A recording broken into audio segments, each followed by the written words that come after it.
Terasu explains that only a select few have a pendant similar to Nero's. There was also a story alluding to the possibility that Queen Lunadel and the great sage Kundun may have had a child together, and that this particular love child was kept a secret and was later abandoned. Tying these two pieces of information together, it's likely that Nero is that child. Upon hearing this, Nero concludes that if it's true, Ivan would be his brother. Damn, I did not see that coming. Later that day, the bald professor announces that the remaining 16 students will each have their own room. As Nero enters his room, he feels a sense of accomplishment as he has now reached new heights. Finally, no more cleaning up other students' rooms. We also get to see Terasu outside her room in the hallway, along with Ivan, whose room is next to hers. Evan tries to start a conversation with her, but Terasu tells him that he should have been disqualified like his henchman for what he did to Nero, and that the Academy shouldn't have accepted people like him in the first place. Terasu do be speaking facts, but as Terasu is walking away, she recalls the time when he heard Evan tell the headmistress that he liked Terasu. We then cut back to Nero taking a bath at the bathhouse when Evan joins him.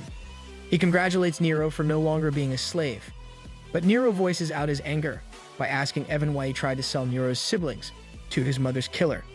He then tells Nero that he has no part in that arrangement, as he simply replies back to the Regas family by telling them about his current situation. However, Nero is still clearly upset and tells Ivan that he would kill him if he gets a chance, especially now that Nero is now an official that can exhibit his authority to nobles. You know they're brothers when they want to kill each other. In the next scene, we find Nero outside his room when Neria appears. Turns out Neria's room is next to Nero's. Nero praises her for getting first place in the test of knowledge. Nero then asks Neria for a favor, to teach him more about their world's history. Neria agrees and tells him that she can teach him every day after dinner. That's one way to ask for a date. The next day, Neria tells the story of the Mu Empire. The Mu Empire was 3 different kingdoms: the land of the knights, Laurentia, the land of mages, Aruka, and the land of the elves, Noria. This arrangement lasted for 842 years until the seers of Noria prophesied the coming of the demon lord Seknium. To prepare for this, the 3 kingdoms established the Excanum Academy. Seknium scared the shit out of the empire. The prophecy didn't come true for the next few centuries, but as people started to doubt the prophecy, all kinds of monsters appeared. Thankfully, the Excanum Academy has already produced powerful individuals like the Shai, who wielded the legendary sword, Arcdane, also known as the current emperor, and 4 other heroes: Tarek's father, the Black Knight Gangan, the 2 genius mages, Estramus and Kundun, and the Queen Lunadel. The war against Seknium's forces lasted for a long time, with the 4 heroes leading the efforts to stop the monsters.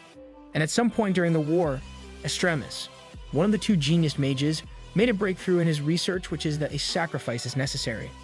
We then find monsters gathered on a hill stating that Seknium's resurrection is nigh. Then, the 5 heroes appear and attempt to stop the resurrection, but to no avail. So, the 2 genius mages call forth the Divine Lord using their blood. The Divine Lord appears, and the 5 bow down, pleading for the Lord to save them. Seknium, who turns out to be a hot chick, tries to attack the Divine Lord, but it is ineffective. Then, Emperor Miran thanks and apologizes to the Divine Lord right before slicing him through his shoulders. The damage he sustains is then reflected in Seknium, which gives the heroes a chance to kill her. Apparently, the Divine Lord Lugard and Demon Lord Seknium are one entity, so what happens to one will happen to the other. After that battle, the body of Seknium is split into 3 pieces. These pieces are scattered throughout the world, and each contains tremendous amounts of power. These pieces are drawn to each other, and if they come together, Seknium will appear once again. Thankfully, one of the heroes had a device to seal these pieces, called the Eyes of Lugard, which have been guarded since ancient times. Unfortunately, they only have 2 of them, as one has been destroyed, and the people guarding it have disappeared. They probably ran out of milk and went out to get some. They sealed one of the pieces in Noria and the other one in Aruka. The 3rd one remains unsealed. A few years later, when the 3rd piece was coming close to another piece, the heroes decided to take action, and the plan was to seal the 3rd piece in the body of someone with a powerful body that has a lot of mana. So, one of the heroes must be the sacrifice, and Kundun is the first one to step up. The real MVP, taking one for the team. Queen Lunadel is upset at his decision, probably because they're lovers, but Kundun still proceeds with the plan. As he's about to make the sacrifice, we find out that Estramus, Kundun, and Queen Lunadel are in a love triangle. better love story than Twilight. He teleports to the third piece and takes it in. His fellow heroes come to check in on him, but it turns out that Kundun has been possessed and is being controlled by the demon god. So he attacks the heroes. Estramus blocks it with his shield, but the shield breaks and disintegrates his arm. However, he still has a plan. While the possessed Kundun is fighting Murin, Estramus teleports behind him and casts a spell. The spell sacrifices the user, Estramus, and this time successfully seals the third piece and Kundun. Poor Lunadel, both her lovers are gone. With the sacrifice of the two genius mages, they were able to seal the third piece. As Neria ends her story, Nero starts to shed tears, realizing the sacrifices that have been made. The next scene shows Evan and the headmistress in the same room. Evan tells the headmistress that he wants more power, and as payment, he gives the headmistress his blood, the same blood of the heroes in the past. She's quite literally bloodthirsty. The headmistress wonders why he wants more power if he's already the strongest among his peers. But as he recalls his encounter with Miro, he states that he's not even close. During all this, a spirit watches. When Evan leaves the room, Terasu corners him and tells him that she knows he's scheming something and asks why he wants to harm Miro. Evan replies by saying Miro is his slave, which upsets Terasu. Terasu tries to hit him for it, but Evan blocks his hand and calls Terasu a hypocrite, saying that even Noria has lower-class people. That's classic, shifting the blame to someone else. Terasu states that they are different because the nobles in Noria take their responsibility more seriously and don't look down on lower-class people. Evan then hugs Terasu out of nowhere. Evan finally admits the real reason why he's adamant about beating Nero. He is scared of Nero, as you should. We then cut back to Nero, who's walking in the hallway when he passes by 3 other students who mock him for being a slave. But unlike before, Nero doesn't take their bullshit and beats them up right there and then. Yes, join the dark side, Nero. Nero is more upset than before, because these are the people his father had sacrificed his life for. And as he says this, Evan explains to Terasu that he wants to become a shy to save his father. Evan asks Terasu for advice, but Terasu doesn't take his bullshit and basically tells him he's a spoiled brat, unlike Nero, who had to face difficulties all his life. Yes, you tell him. In the cafeteria, we find the students of the academy eating mindlessly, while Nero cannot help but be upset. He then lashes out, which shocked the students, before leaving the building. Outside, he vents his anger by cutting down a tree. He's upset that the people whose father gave his life for turned out to be greedy pigs, so he sets out to change this system. In Neria's room, we find that she's preparing an almond, and she plans to give this to Nero, which in this world is the equivalent of giving chocolate to a crush on Valentine's Day. Then, in the next scene, Nero is beating up his fellow students, clearly upset about something. They probably insulted him again or something. While he's beating up a student, Tarek stops him and tells him he's going too far. Turns out the student did insult Nero. The student threatens to tell his father, but Nero threatens him back by saying that if he becomes the shy, he'll take revenge on that student if it ever comes to that point. Tarek scolds him again, but Nero responds by saying he's the same as them. Oh, now you're going too far. Neria and Terasu witness this scene, so Neria holds off giving Nero the wrapped almond. As Nero sits on the stairs, Terasu talks to him about his goal to become shy. Nero explains that the world his father tried to protect with his life has now become corrupted, littered with people who are greedy and are willing to treat other people's lives like trash, similar to how people treated his family. He wants to become shy in order to change the world. Even hears this as he is taking a peek at their conversation. You sneaky bastard. Finally, Neria was able to present the almonds he packed to Nero, which is probably the same as confessing her feelings, but Nero refuses. Be nice to her. God damn it. In the next scene, Terasu gives Nero several almonds, but this time, Nero accepts and they kiss, and since Evan was watching, he sees this as well. Dude got cucked for real. He then throws a tantrum in his room. It turns out Tarek was also planning to give Neria almonds, but he decided not to. In Neria's room, we see Neria crying. So much drama. The next day, the bald professor gathers all the fourth-year students and tells them they're going to test their swordsmanship like before. This time, however, their goal is to fight the bald professor with swords alone, and they will be awarded points according to what they can do, be it hitting him, making him fall over, or disarming him. A couple of students go at him at once, but he managed to fend against them. Tarek and Evan also give it a try, but they just got insulted by the bald professor before getting knocked down. They try again, but the results were the same, so Nero also gives it a try. He's doing better than the two, and with his technique, he was able to split the professor's sword in half, in which, effectively disarming him, much to the shock of everyone. He really has a talent for breaking swords. So, the professor surrenders. Nero taunts the other students by saying they can't surpass him, but this upsets Even so much that he activates his magic. The bald professor tries to stop him, only to be entangled with his magic. He then attacks Nero, but Nero successfully dodges every time. Tarek also tries to stop Even, but Even uses magic to knock him out. He also warns the other students to back out if they don't want to be in danger. Nero runs towards his sword and equips it to prepare for battle. They then get in heated combat, and Even uses an unfamiliar spell. Turns out Even wants to kill Nero because he kissed Tarasu. Even is very jelly right now. Their battle continued for a short while until the headmistress interrupts by knocking them both out with her magic. Lol, one-shotted. A week later, Nero and Even meet again with each other, but they just ignore one another. Tarek meets up with Nero and explains that the next time Nero gets in a fight, he'll get expelled, and he only avoided punishment because Even started it this time. Tarek then proceeds to hit Nero as he's upset how Nero, despite being nursed back to health by Neria, tells Neria to leave him alone. Yeah, Nero needs to learn a lesson. After that, Neria shut herself in the room and cried, which clearly upset Tarek. But Nero doubles down by provoking Tarek further, so Tarek hits him again. But Nero didn't retaliate. Before leaving, Tarek tells him that he never thought Nero or Neria was different from him. Yeah, he was always lovable. Nero realizes that his chaotic side is showing and only hopes that Neria remains on the other side. In the following scene, we find Nero and two other students running towards what seems to be a large tower with a couple of people, one of which is revealed to be Emperor Murin. Please teach Nero a lesson. The students show their respects to the Emperor with their formal greeting.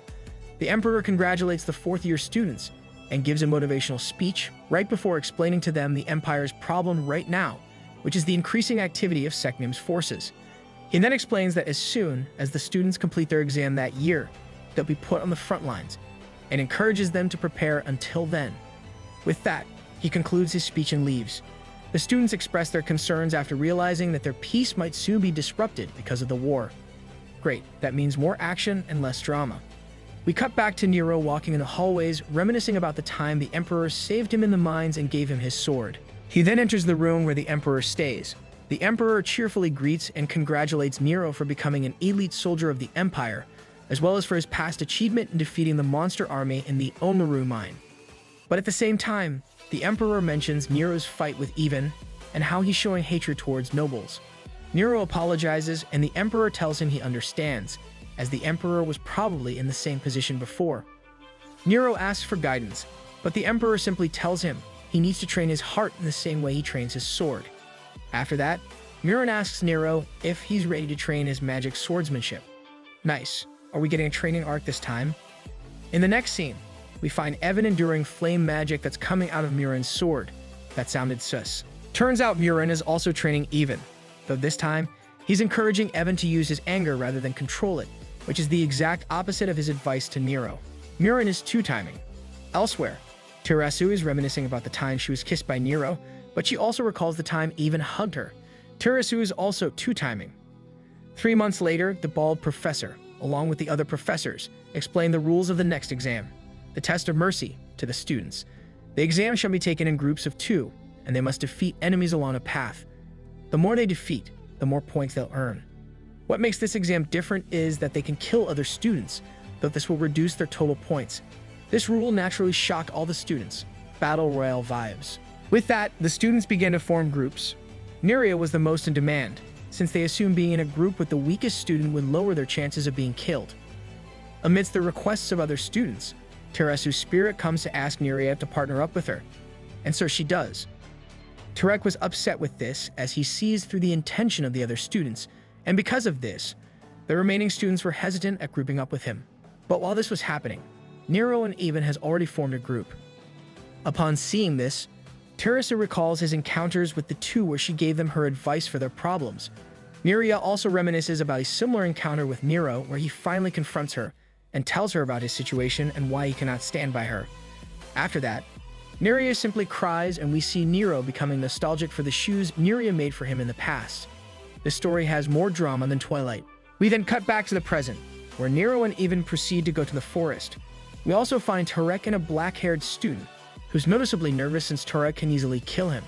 But Tarek reassures him that he won't. They find a rabbit, but Tarek argues that the point of the test of mercy is to bestow mercy on adorable creatures like the rabbit. But at the moment, the rabbit becomes a monster and eats a raccoon. Kill it with fire. Our main characters witness this as well. Tarasu proceeds to kill the rabbit, and at this point, we realize that the test of mercy tests the student's ability to distinguish whether they should grant mercy or not. Meanwhile, Nero and Ivan unsheathe their sword after seeing this, but rather than attacking the rabbit, they attack each other instead. While this was happening, Olmu, the monocled professor, is watching the fight. We cut back to Tarasu and Neria. Tarasu asks Neria why she likes Nero, but Neria comments that she has already given up as he has someone else he likes, Tarasu. However, Tarasu mentions that Nero used to like him, and it's all in the past now. We then see a flashback of Tarasu and Nero's conversation. In it, Nero explains to Tarasu that his feelings for her were that of responsibility, much like what he feels for his twin sisters.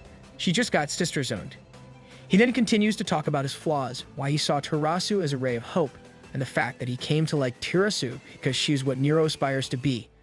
In the end, Nero decided to put a stop to his effort to change himself, and that's also when Nero and Tarasu decided to hold off on their feelings. While Tarasu is telling this story, Neria cries as she was deeply concerned for Nero and wants to comfort him with all her being. Elsewhere, Nero and Ivan continue their fight. At first, Nero was getting pushed back and was even injured by Ivan, and hence, the trash-talking began. Again, we cut back to Tarasu and Neria's conversation. Tarasu realizes that Neria's feelings for Nero was that of a mother who wants to protect her child, the opposite of what Tarasu feels for Nero, as she saw Nero as someone to admire and respect rather than protect. But instead of saying this, Tarasu instead tells Neria that her feelings for Nero are similar to hers. In the next scene, Nero and Ivan are still fighting. The two are fighting evenly, so Nero decides to use the skills the Emperor taught him, but Ivan also does the same. When their sword clashed, the two realizes that they were both trained by the Emperor. This enraged Ivan, causing him to attack more furiously, and successfully pushes back Nero. Nero retaliates and disarms Evan, trash-talking him right after. Of course, Evan doesn't take this lightly and says Nero and everybody else are failures. He then uses his monster-like magic, only to end up getting knocked down again by Nero. So, Evan uses an even more sinister magic similar to that of the power of Secnium. At this exact moment, Kundin, who is sealed with the third piece, opens his eyes. Upon seeing Evan's appearance, Nero realizes he uses the same power as Secnium. After a bit of trash talk from Ivan, Nero attacks Ivan, cuts off his arm, and stabs his heart. Ivan still couldn't beat him with all his power-ups. Lamau. Elsewhere, Tarasu kills a monster right before asking Neria if she thinks she can overcome the gap Nero has made between him and his peers.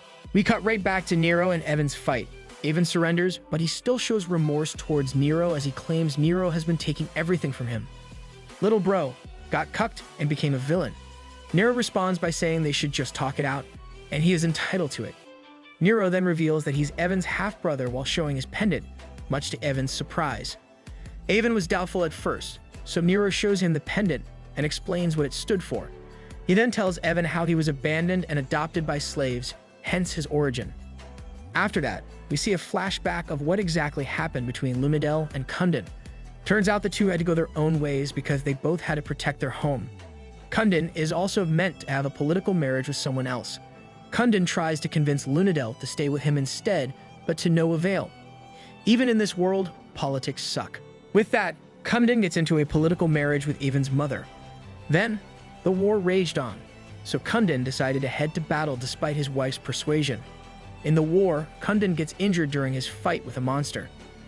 So, Lunadel rushes to the camp where Kundin is residing and finds Estremis and Kundin. Estremis cannot fully heal Kundin, so Lunadel decides to heal him instead. However, this method shortens the lifespan of the user, so Estremis objected, but Lunadel goes through with it nonetheless. If only my healer in games is this selfless. Kundin wakes up to find Lunadel, and the two get into an emotional reunion. After that, Kundin comes back to his hometown. Evan's mother comes to greet and hug him, but Kundin ignores her. That's when Kundin explains his relationship with Lunadel and how she's pregnant with their child, much to the grief of Evan's mother. Everyone is a two-timer, apparently. After that, Cumden tells his wife he'll be leaving and she should just think of him as a dead person. The mother was upset as they were about to have a child. So before leaving, Cumden gave his child the name Even. Don't worry, he'll probably come back once he gets some milk. A few months after that, the war ended, so Cumden must have already been sealed at this point. That's when the rumors regarding Cumden's and Lunadal's child spread, though that rumor died out shortly after. In the next scene, we find Murin being crowned as the Shah and Emperor of the Empire. Every kingdom, including Valencia, Noria, and Aruca, witnessed this crowning ceremony. After that, he meets with Lunadel, curious if the rumors about the child are true. Lunadel confirms the rumors. The two worries as this child will most definitely get caught up in the fight for the throne if he's discovered, but Murin reassures Lunadel that he'll stop the rumors. After that, we see a scene where Evan was born and Nero was adopted by his slave parents.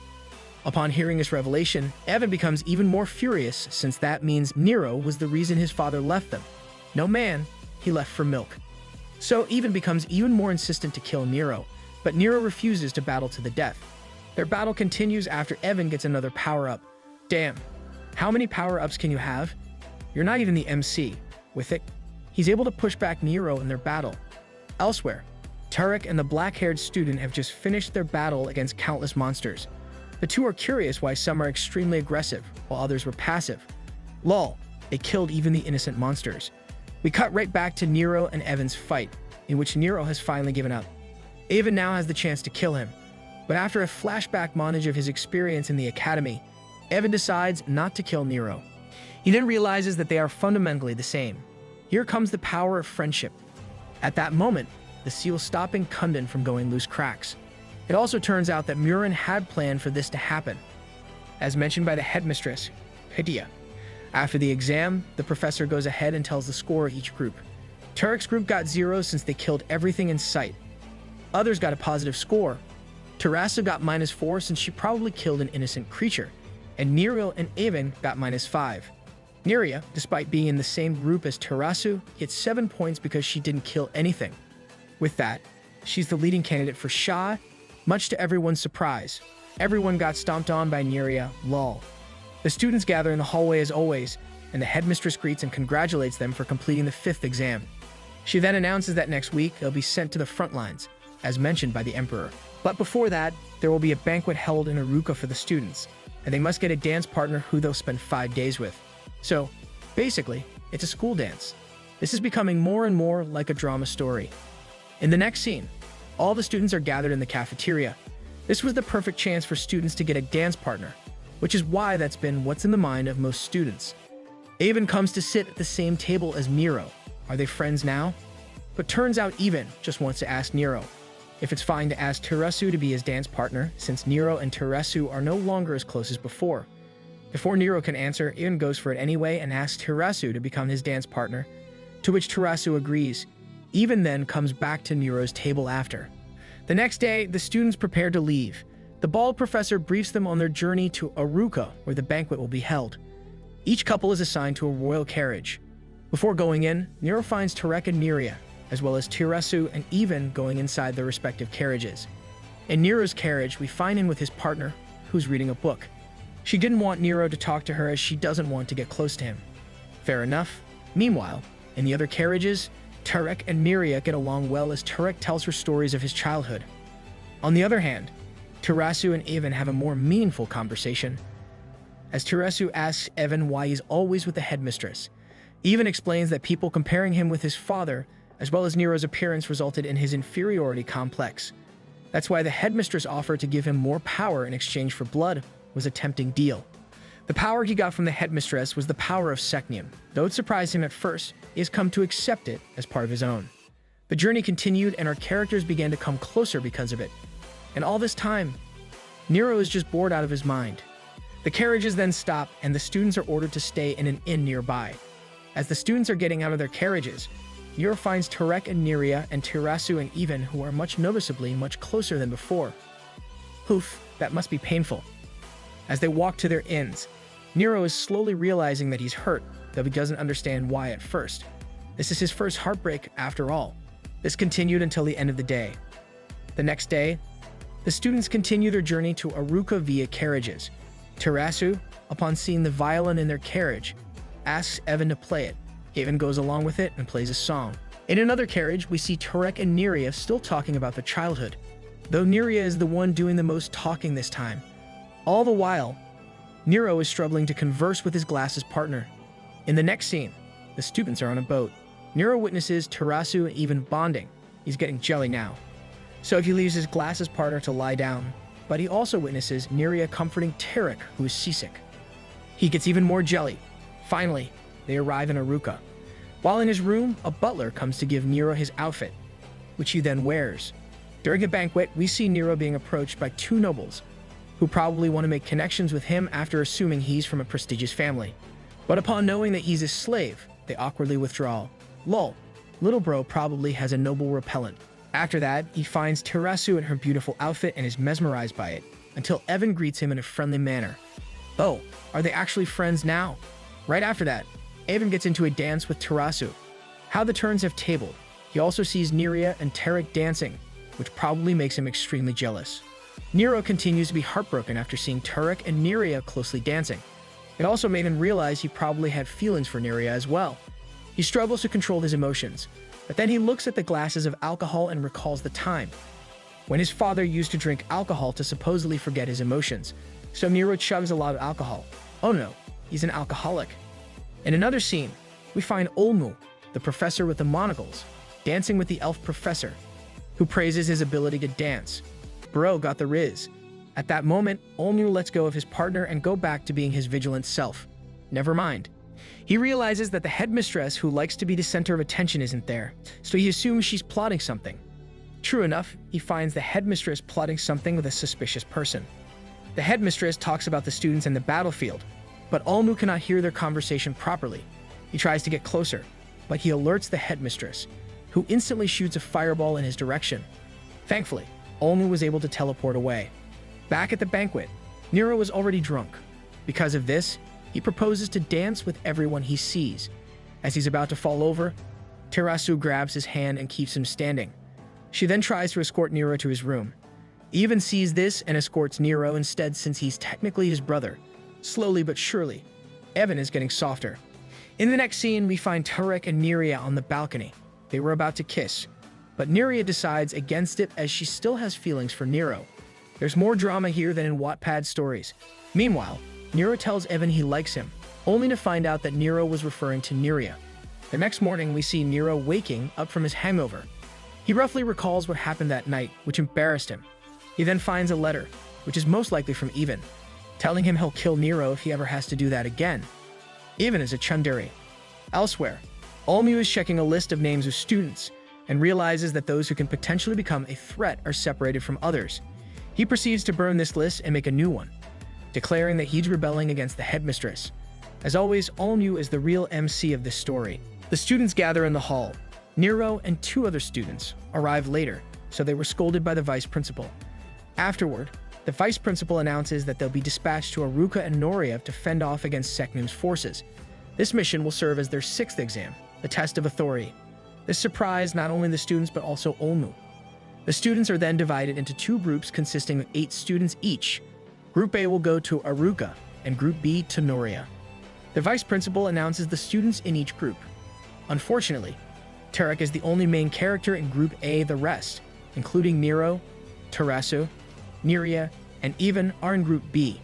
As they prepare to leave, Olmu tries to warn Group A, specifically Tarek, to do his best to survive. Why'd you have to give my boy Tarek a massive death flag like that? The students bid their farewells to their friends. Neria gives Tarek a bracelet she made herself, and Terasu bids farewell to the green-haired elf princess. With that, each group starts its journey toward the different regions. In the next scene, we find a camp of soldiers struggling to fend off against Seknum's forces. They brief the professors about their situation and how the enemies seem to have known about their attack. There's an imposter among us. After that, the bald professor announces that the army will be led by the professors and students. Olmu splits the army into 4. The first squad will be Nero and Neria. The second squad will be led by Terasu and Evan. And the third squad will be led by the remaining 4 students. In other words, the students will become the lieutenants of each squad. The students didn't know what to do at first, so Gerard, the bald professor, scolds them and tells them they should be more serious than ever as they're on the battlefield. Hopefully, there will also be less drama. After that, each student goes to their platoon. We first find the platoon assigned to Nero and Neria. When asked who's the lieutenant, Neria pushes Nero as she's too shy to introduce herself. At that moment, we get a flashback montage of Nero's journey to become a soldier. Then, he gives a motivational speech to the soldiers, which boosted their morale. After much planning, the army has decided to set out in 3 hours. Once the other people have left, Nero asks Olnu why they're not sending anyone to save the slaves that are being attacked by 100 monsters. However, Olnu argues that the life of the Lord is more valuable than that of the slaves. Hence, it is in their best interest to focus on saving the Lord, since they can gather supplies more easily that way, which is far better than gaining 500 manpower. Of course, this upsets Nero, but he cannot do anything as this was an order. In the castle, we find the Lord and the nobles worried out of their minds as they're getting besieged by the monsters. The Lord demands to see Kara, who's probably a powerful officer, but it was revealed that she left 10 days ago to help the slaves. Great. Yet another comrade for our main character. Of course, the nobles and the Lord were upset at this news. Elsewhere, we find a priest, who's probably Kara, maintaining a barrier that's protecting the slaves. Turns out Kara has been maintaining the barrier for a week. Kara, the new MVP. I hope she meets with the MC. The opposing army's leader assumes that the barrier must be weakened right now, so he sends his minion to test it out. True enough, the barrier is becoming weaker, though it's still strong enough to burn the minion's hand. So, the leader commands his underlings to throw whatever they can find into the barrier. Inside the barrier, a soldier tells Kara that reinforcements from the army are coming, but Kara knows that the reinforcements are probably not for them, but for the nobles and the Lord, her adoptive father. Kara then states that she cannot hold on any longer. At that moment, the monster leader attacks and successfully breaks the barrier. Right before the monster kills Kara, he hears the sounds of battle from a distance. We then see Nero fighting the monsters. MC to the rescue. After his valiant entrance, the remaining members of his platoon head toward the monsters. A soldier gets knocked away, but he was instantly healed by Neria. Healer GIF. Seeing the two students' abilities, the soldiers fight with boosted morale. Meanwhile, back in the main army, the bald professor calls for Nero's group, but no one responds. This is giving me group chat vibes when you ask someone for help. Someone then says they went for the slaves, prompting Olmu to realize that this insubordination may just cost Nero everything. At least the MC is following his belief. Kara wakes up and finds that she's still alive. She then sees Nero fighting the monster leader. Meanwhile, the castle is still being sieged. The Lord receives news that the army is sending reinforcements, albeit it's a bit smaller now since Nero's squad is not taking part. Yeah, he's kicking ass right now. The main army remains skeptical since they've already lost part of their forces, but they still proceed to plow through the countless monsters sieging the castle. They manage to enter the outer wall of the castle with the professor's help, but at the same time, the monsters were able to enter the castle where the nobles and the Lord reside. Elsewhere, Nero is held by the neck by the monster leader. Never mind, he's not kicking ass. Nero has his sword deep in the monster's chest, but the monster simply regenerates the wound, so Nero cannot take the sword out. But as the monster is in the middle of trash-talking him, Nero casts a spell and blows up the leader. With that, the soldiers begin to counterattack more furiously. Kara then thanks Nero for protecting the slaves. Yes, is that another ship? During the battle, the slaves thank Nero, but rather than simply accepting their thanks, he encourages them to step up and protect themselves with their own hands. He then explains that he was also born as a slave. With this, he was able to encourage the slaves to take up arms even though slaves aren't allowed to hold weapons. Nice. Plus 500 soldiers. We then cut back to the main army, who are slowly getting surrounded by the monsters. The professors too are running out of mana and stamina, but right before they get completely overwhelmed, the sounds of another battle come from a distance. It turns out Nero, his squad, and the slaves have successfully defeated the 100 monsters and have come as reinforcements. Witness the power of the MC. Nero instructs the slaves to take a weapon from fallen monsters and soldiers if they still don't have one. Then, he meets with Olmu, who slaps and reprimands him for disobeying orders. However, as they are still in combat, they make a battle plan. The monster captains arrive, so they intend to fight them if they want to proceed. Olmu casts a buff on Nero and Avon and instructs them to save the noble and his son. I wish my teammates are as reliable as Olmu. During the battle, everyone heard a voice in their heads.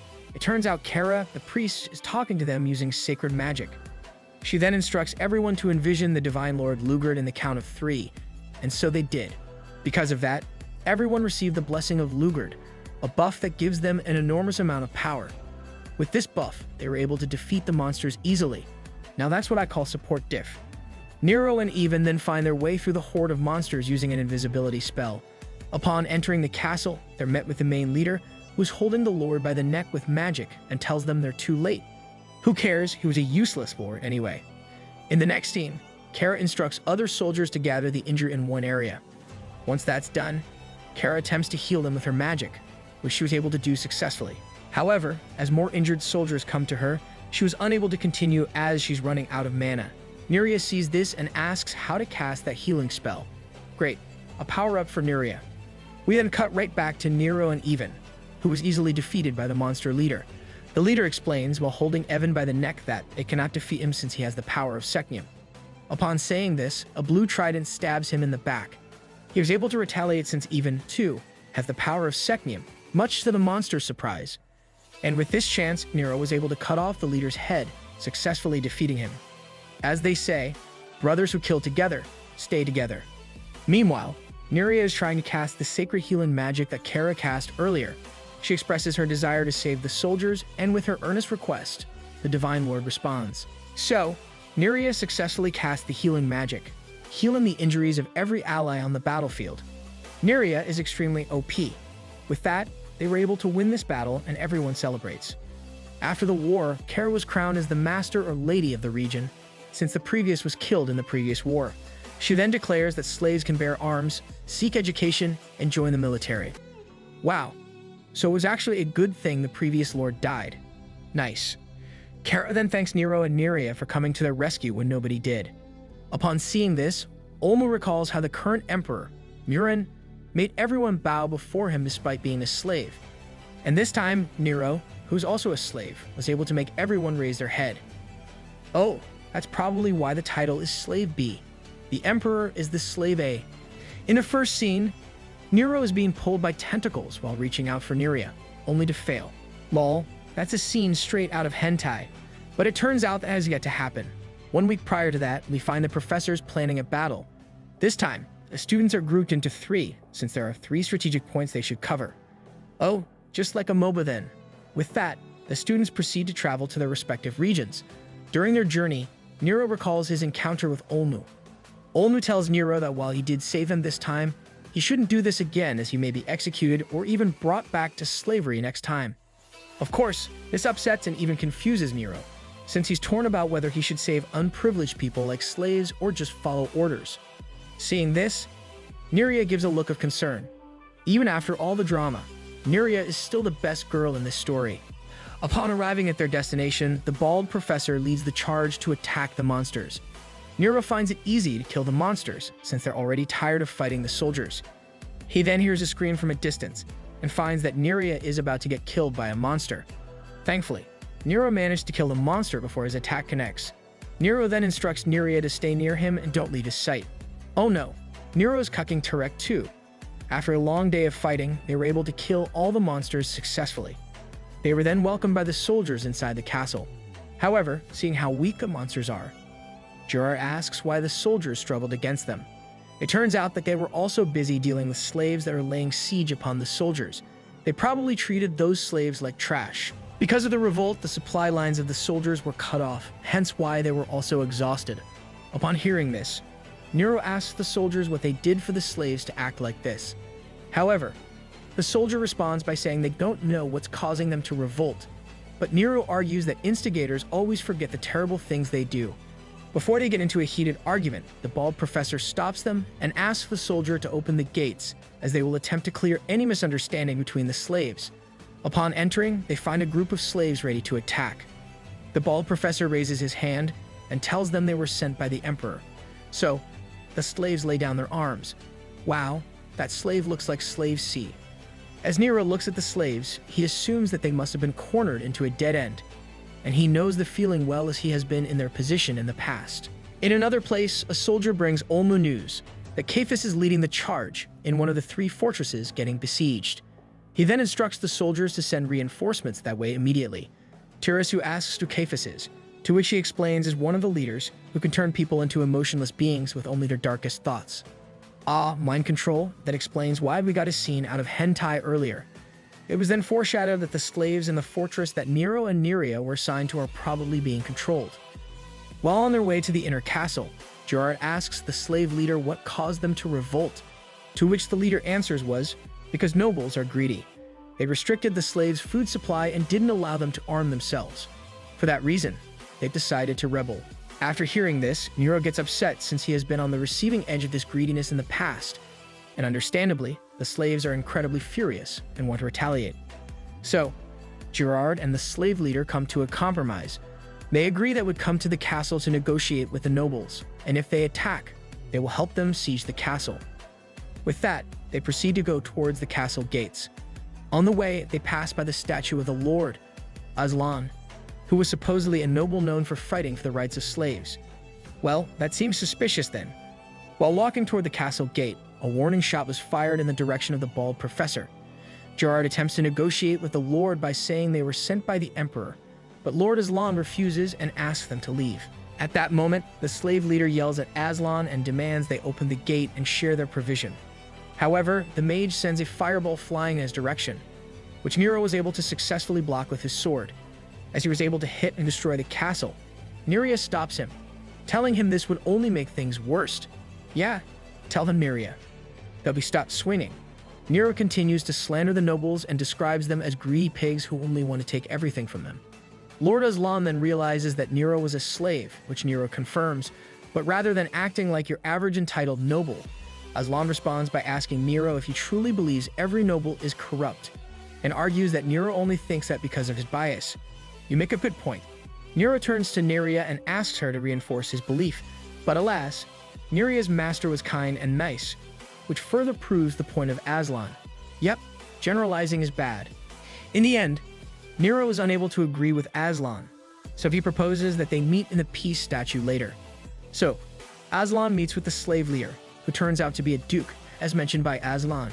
Before starting the meeting, Aslan explains to Nero that the truth is unsightly at times. True enough, when Aslan sits in the chair, it explodes in front of Nero. Right after the explosion, the slaves went right into attacking the nobles. Seeing this, Nero was in disbelief since he always thought slaves were the good guys. Well, there's bad in everyone, even slaves. Nero just stood there while everyone was retreating, so the bald professor had to get him back to reality. Despite the slaves' attacks, they were able to retreat successfully due to the mage's magic. However, Nerea got hit by arrows after helping Nero get inside the gate. The mage immediately went to her aid and used healing magic, so she was able to avoid death, though her injuries are still fatal. Inside the castle, the mage points Nero toward the graves of men, women, and even children that the slaves have killed. Great, another character development for Nero. The mage then explains why the slaves are acting like that. When Aslan became the lord of the city, he made a policy granting slaves financial rights. With this, they were able to participate in the city's economy and essentially become merchants. Of course, commoners and nobles were opposed to this idea, but Lord Aslan went through with it anyway. Wow, he was such a nice guy. Too bad he's dead. That's because he was also once a slave due to his evil stepmother. He became a noble years later, so he truly cared for slaves. Because of this policy, a lot of slaves were able to be wealthy, some even richer than the nobles themselves. When this happened, the slaves acted similarly to nobles in that they treated those with less money than them like trash. They really pulled out the Uno reverse card. To remedy this, Lord Aslan increased the taxes on slaves, and this caused the slaves to become upset. Then Seknim's forces invaded. When the city was conscripting soldiers, the slaves declined with the excuse that they were not allowed to bear arms. Moreover, when the city distributed supplies, they distributed it equally among the nobles, commoners, and slaves. This upset the slaves who were wealthier than the nobles as they thought it was unfair they received the same amount of supplies as people who were poorer than them. And as such, they revolted. Whenever the city would receive supplies, they would intercept them. So, they just wanted to have their own kingdom. In short, they had become what they swore to destroy. Naturally, this upset Nero, so he went outside to fight against the rebel slaves. The slave leader was confused as to why Nero, who was a slave, isn't on their side. Oh, I don't know, maybe cause you are crazy. Nero tells the slave leader that they're just murderers who even killed children. The leader responds by saying that sacrifices must be made, in the same way the emperor made sacrifices to get where he is. Nero argues that the emperor must have gotten to his position using just methods. With that, he proceeds to kill the slaves. Meanwhile, we find Neria talking about how Nero ends up being hurt whenever he sets out to hurt other people. True enough, while he's killing the army of slaves, he's becoming more guilty. As the battle continues, Nero uses large-scale magic, much to the surprise of the mage. The bald professor explains that this is the power of Shy Candidate. Then, a bird delivers a letter with news to the mage. The letter explains that Caiaphas is in that city, and if they wish to succeed in this battle, they need to find its main body. This definitely has Among Us vibes. On the battlefield, we find a child holding a knife looking for his father. It appears that he's the son of the slave leader. Seeing this, Nero became even guiltier after realizing that he may have killed someone's father. We then see Nero's shadow slowly getting murkier. Gerard hurriedly runs toward Nero to tell him of the news about Caiaphas' appearance. In the meantime, the kid searches for his dad. When he finds the pile of bodies, he realizes someone must have killed him, so he stabs Nero in the hand. Nero retaliates by holding his hand, and we see Nero's mind slowly getting corrupted with evil thoughts. As he was about to cast a spell and kill the kid, Gerard was able to stop it by pushing the kid away. The kid got yeeted. He then explains to Nero that this was a trap set by Caiaphas. True enough, shadows ascend from the corpses of the slaves. Gerard destroys the shadows and tells Nero to find the main body. He was then told that Caiaphas often implants the body within the brightest place, so Nero realizes it must be in the peace statue. It turns out there's a hidden hatch under the statue, so he goes down the hatch only to be met with Emperor Murin, or at the very least, a vision of Murin created by the monster. Murin's illusion questions Nero's desire to become like the valiant heroes he has heard in the stories. He also questions Nero's belief that becoming a hero will change the world. Murin continues to argue that despite Nero's father, Kundun's sacrifice, people didn't change. They're still corrupt, and essentially everyone is, as they move based on their desires. He even argues that even Kundun moved based on his desire, and he desired Lunadel. Basically, this Murin is a bitter AF. He continues to corrupt Nero by saying that everyone acts on their desires, his friends, other slaves, and even himself, as Murin convinces him into thinking that he started looking down on other slaves when he got in his position. Upon hearing this, Nero recalls the time his encounters with slaves that were greedy and corrupt, reinforcing Murin's points. Finally, Murin reminds Nero of the nobles that treated him and his family like pigs and convinces him that the desire of nobles was based on not wanting slaves to fulfill their desires. Slowly but surely, Murin was able to successfully corrupt Nero as Nero begins to give in to his chaotic side. We then see what's going on inside Nero's mind. His two sides, one that represents chaos and one that represents hope. As he's about to give in, he hears the voice of Neria and sees her hand reaching out to him. Her presence allowed him to finally snap out of it as he recalls the time she sacrificed for him. She was the manifestation of all that he hoped for. He recalls all the time he spent with her and his friends, and at the end of the day, he was able to overcome his chaotic side. She protect, she attack, but most importantly, she's got your back. At that moment, Neria tells Nero that he's different from her, in that he has thought himself to not yield or become dependent on someone else. But just once, it would be great if he can rely on someone else, even if it's not Neria. As they say, no man's an island. So, Nero stands up. He then recalls when her mother said when was sold, that Nero must never look weak in front of those that he wants to protect, because if he does, the smiles of others will falter. As he says this, the main body of Caiaphas materializes from tentacles. Is he the long-lost brother of Squidward or something? Though Caiaphas was unable to corrupt Nero, that doesn't matter as he can kill him anyway. What he didn't know, however, is that Nero got a huge power-up after having overcome his chaotic side, as he's able to use the entirety of his power without restraints. So basically, Nero joined the dark side, but was able to get back. So, they engage in a fight. Nero was able to slash Caiaphas, but he retaliates and knocks Nero away. Thankfully though, Nero has a mana shield, much to his surprise since he wasn't able to use this magic before. He understands that he's much stronger now than before as he's able to use spells that he was unable to use before. So, they go for a round 2, that's what she said. This time, Nero is able to overpower Caiaphas, and during their fight, he recalls the time when the Emperor Murin was training him. Murin explains that everyone has a power, and it's within their heart. Only by consuming the darkness inside them will they be able to awaken their true power. True enough, Nero is able to resonate with the power of Lugard. He then recalls Murin saying that Seknum's forces are weak to this power, so he tries to use it against Caiaphas. Caiaphas retaliates by attacking him with the power of Secnium, but Nero was able to absorb the power with his sword. Upon doing so, a scene of Cundon's seal appears in his head. Caiaphas asks Nero if he inherited Murin's sword, since the legendary sword, Arcdane, was the only one that can absorb everything. We then find Emperor Murin talking to his sword, indicating that this may have a connection to Nero. However, Nero states that his sword is his own, but Caiaphas explains that the power comes from the user and not the sword, so he decides to end Nero there to stop that power from growing. However, Nero retaliates by teleporting behind and successfully kills him. Nothing personal, kid. Elsewhere, Nerea is trying to pave a path to the outside by casting spells to destroy a rock, but she was unable to. She then cries due to her incompetence, but Nero helps her destroy the rock and reassures her right before kissing Nerea. Finally, the ship is finally sailing. Upon killing Caiaphas, the slaves and even guards that were being controlled by him loses consciousness and dies. It turns out there were a lot of puppets under his control, and Nero realizes just how much destruction a demon lord can cause. While the slaves did some terrible things, at the end of the day, they were being controlled, and they didn't deserve to die. With this achievement, Gerard and the soldiers recognize Nero and Nerea as proper heroes of the Empire. And though he's receiving the honor, Nero cannot seem to be happy about it. On their way back, Nerea admires Nero for becoming as powerful as he is, but Nero tells her that he couldn't have done it without her. He also admires Nerea for not having fallen to her chaotic side, unlike Nero. Nerea is just so incredibly wholesome. Nero then expresses his concerns about his understanding of people, as he has realized that he doesn't know the world as well as he thought. They then arrive at the camp where the two other regiments are, who apparently have won their battles as well. They are greeted by Olmu, who congratulates them for defeating Caiaphas.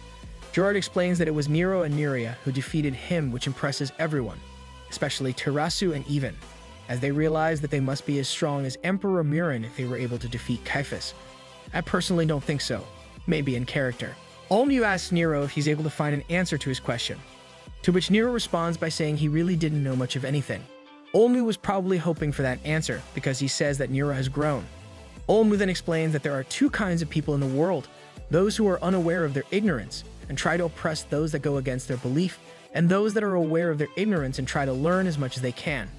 The former will always be a child, but the latter will be an adult, and Nero has demonstrated that he is an adult by recognizing that he doesn't know anything about the world. In the next scene, the students are eating dinner while celebrating their victories. Nerea dozes off, so Nero attends to her by taking Nerea to her room. Their fellow students, including Terasu and Even, see this and assume there's something going on between the two. Well, there is. Of course, Terasu is a bit jelly, but she accepts that Nero and Nerea are together now. As she leaves, Even follows her and asks how she'll respond to his feelings for her, to which she responds by saying that he's made far too many bad decisions, so she cannot accept him. Yeah, you fucked up countless times, man. Meanwhile, Nerea tells Nero to rest as well, but Nero tells her that he'll meet his birth mother in a few days. Finally, the long-awaited family reunion. We find the army running in direction. They are clearly exhausted, which is understandable since it turns out they've been traveling for 2 weeks non-stop. At that moment, they receive a response to the letter they sent the Emperor days ago, that they have been approved to stay at the Tower of Desire to rest. Some of the students, especially Nero, were unfamiliar with this place. So Olmu explains that it's where the palace that handles the Empire's internal affairs and where the taxes that have been collected go to. It's also essentially a preschool. I feel like taxes and preschool doesn't go together, but you do you. Upon arriving at the tower, they are met with a barrier surrounding the tower. The barrier is then deactivated, and they were greeted by the tower administrator, Kusin. Kusin briefs Olmu about the supplies, but before allowing them to enter, Kusin reminds Olmu that they must abide by the tower's rules. I bet those rules will be bullshit. Right after entering, a kid asks them to fill out a form that consists of a list of questions about their personal information. He then explains that their lodging will be decided based on their answers to these questions. In the next scene, we find out that the rules are that everyone is treated according to their social status. I fucking knew it. As expected, Nero and Nerea were placed in the lowest ranks. They were then told by the kid to wear the badges given to them. Nero responds casually, but the kid calls him a muzral, which is probably a different term for slave, and lashes out saying Nero must respect him. Much to the students' surprise, Olmu encourages Nero to just follow the rules since they won't stay there for long anyway, so Nero just puts up with it. No wonder nobles are spoiled brats. They were thought by the adults to become entitled at a very young age. It turns out that Tarasu and the other elf princess, Yans, were invited to attend this place before, but they declined since its rules were against their beliefs. Even, however, attended this place and even graduated here, hence why he was able to use magic before attending Excanum. After that, Kusin explains to the group that if they go against the rules, they will have to pay for it. He then asks Roina even, Roina being the term for the highest class, to come with him as he has a special room. He asked the two elf princesses, Tarasu and Yans, to do the same, but they decline as the two want to stay with the Mushrals. Kusin didn't pursue this matter further. Even, however, follows him.